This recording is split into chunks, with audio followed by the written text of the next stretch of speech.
ГСП онлайн. Городские новости сейчас. Пятница, 16:10. Конгресс-холл УГТУ. Стартует третий сезон Ухтинской лиги КВН. Его открывает фестиваль. Свой талант демонстрирует 5 команд. Кого-то зрители хорошо помнят по прошлым играм, некоторых узнают, но не сразу. Например, ребята, выступающие под ярким названием «Эра несимпатичного мэра», в прошлом именовалась «Шпрот-компот». Тем не менее, условия для всех одни – хорошо выступить в 2 конкурсах. Темы шуток для приветствия и разминки с залом можно выбрать любые. Запрещено шутить, наверное, как и в стандартном КВНе. Это шутки ниже пояса, наркотики, курение, алкоголь, какие-то непристойные вещи.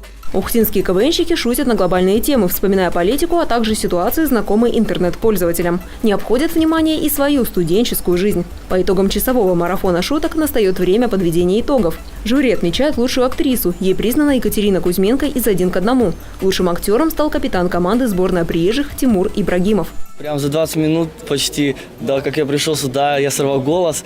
И это вообще, надо было петь, тянуть, я очень старался и, думаю, нормально зашло как бы. Лучшей признана молодая команда, существующая 1 месяц. Студенты из Казахстана и Конго объединились как сборная приезжих. Победителям фестиваля вручают кубок. Принять участие, а также просто посмотреть игры можно не только студентам. Организаторы заявляют, что будут рады видеть в рядах КВНщиков веселых и находчивых горожан без ограничения возраста и профессии.